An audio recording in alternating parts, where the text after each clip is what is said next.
Hello everyone, it's me, CanadianTurtle, and I'm here talking about one of my most favorite video games of all time, and that's Resistance 2 for the PlayStation 3. And for those who don't know, the Resistance series is my most favorite video game series of all time, and I love the first Resistance game, and Resistance 2 is also truly one of the most spectacular games I've played in my life, man. I remember when I saw the commercial for this game on TV, and I was just blown away by some of the gameplay that was shown, and the Resistance series has always caught my attention, even before I got into first-person shooters. Like, when I saw the commercial, I was just amazed, like, wow, I have to play this game. And about a year later, after I got my PS3 and stuff, I had already beaten the first Resistance game, and I loved it, and I just had to play Resistance 2. So one day, one of my friends got Resistance 2 and brought it over to my house, and I was so eager to play it. We popped in the disc, and the first level was so epic. I just loved the alien invasion type feeling that the game had. Just like the first Resistance game, that feeling of being invaded by a hostile, deadly alien force is still here. Like, the opening level had amazing set pieces with the Goliath walking over you and the deadly Chimera hybrid shooting at you and the explosions and stuff. It felt so intense, and I remember picking up the bullseye for the first time in this game, and it just felt so intense shooting enemies with it. I loved the sound that the bullets made when you were shooting with it, and it really felt like an extraterrestrial weapon. And I kept playing, but I only had time to finish the first level because my friend had to go home, and unfortunately he couldn't let me borrow the game because he just got it new and he wasn't finished playing it yet. So he said to wait about a week and then he'll lend it to me, and so I waited, and man, that week was just killing me. I was itching and dying to play Resistance 2, and I kept watching reviews and gameplay videos of it online on YouTube just to satisfy my addiction for the game. And then finally he let me borrow the game, and dude, when I played it, it was such an outstanding experience. Like, I loved everything about the game, and I remember that one level where you were in San Francisco and you got to see the San Francisco Bridge, and there were these huge Chimeran airships in the sky, and I was just mesmerized by what I was seeing. It really showed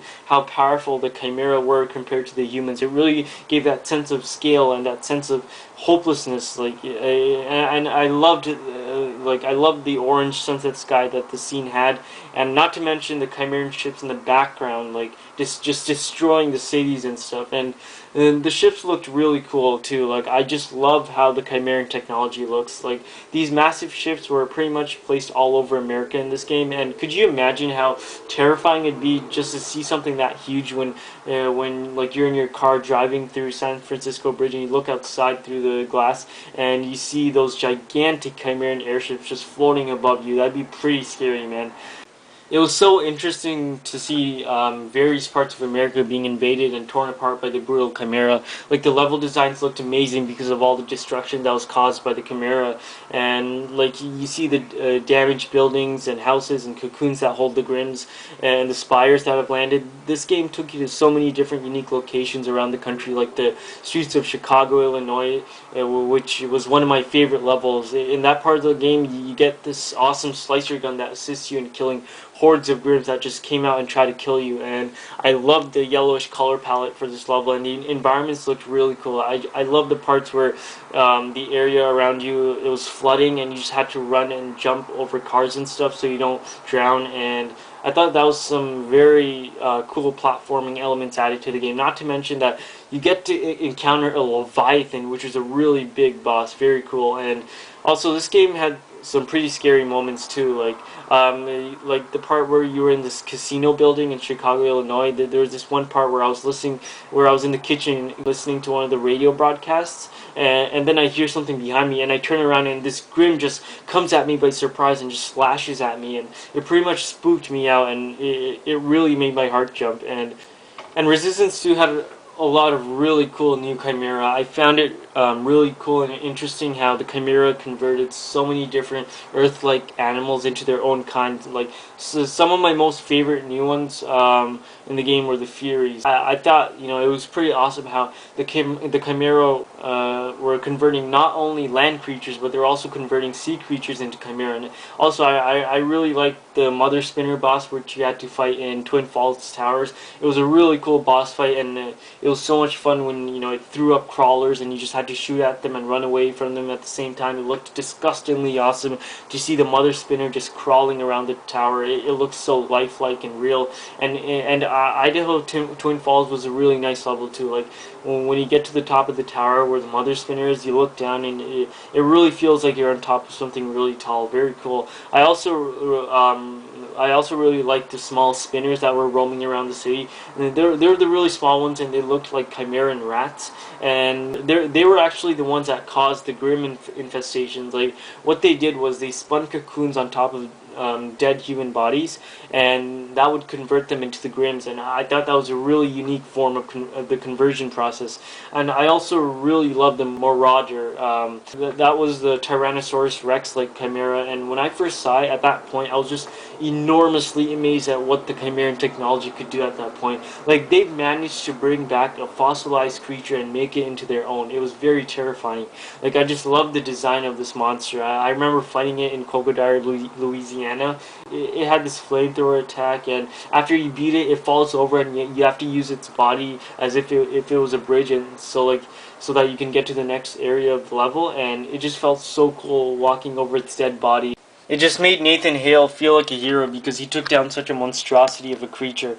And like, the fact that the Chimera are actually using fossilized creatures and earth animals to convert into the Chimera, it really shows that they are winning the war, because like, they're running out of humans to convert into the Chimera. It shows that the humans are just dying and losing the battle, and they're being converted.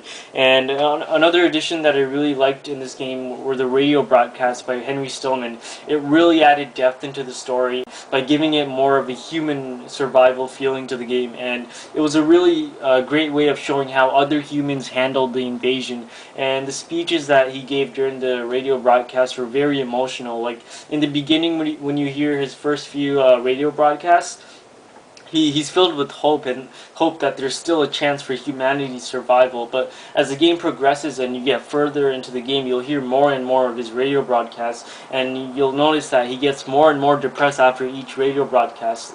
And in his final broadcast, he pretty much gives up and loses all hope for humanity, and he comes to accept the fact that the humans really can't win against the brutal Chimera.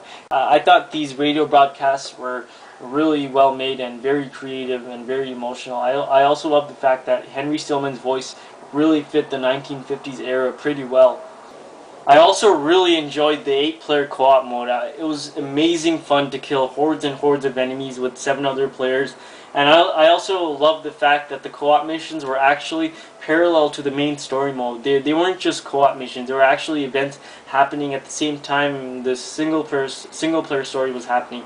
And it gives you a view of the war from a different perspective, and that's good because I love getting side stories on what else is happening in the Resistance universe. And man, I just can't explain how much fun this co-op mode is. It's just so rewarding, you know, to unlock all the weapons and killing different varieties of enemies with the help of others. You just have to play it to understand. And another aspect that I love about Resistance 2's co-op is that the graphics sort of remind me of Resistance Fall of Man's graphical style. Like, the environments, character models, and the ammo crates, like, it really reminded me of Resistance 1, which is a good thing for me because I just can't get enough of the first Resistance game. And the fact that the game takes place in America, I want to know how you Americans felt when you saw your homeland run over by a deadly alien force. Since I live in Canada, I wouldn't really know. But for those who live in America, was it sort of emotional for you guys to see your own country like being taken over by aliens? It's just a thought that just came across my mind. I thought it'd be pretty interesting to hear what you guys have to say about that. Just write it in the comments or something. I'd really love to know. Yeah, I really love this game. You know, I beat it like 3 times, and I also beat it on Superhuman mode, which is the hardest difficulty level. And man, it was pretty hard and intense. The game is pretty challenging and pretty punishing at parts, but that's why I love this game so much. I just love the gameplay in the Resistance games so much because the weapons and stuff are so unique. There's so much variety and so many ways you can play the game. Like, for me, it just never gets old. And one of my personal goals in video games is that I have to beat every Resistance game on Superhuman mode. I just have to, because like, the Resistance games are my favorite, and it's so rewarding to beat them on the hardest difficulty. And anyways, guys, this video is dedicated to all those Resistance 2 fans out there.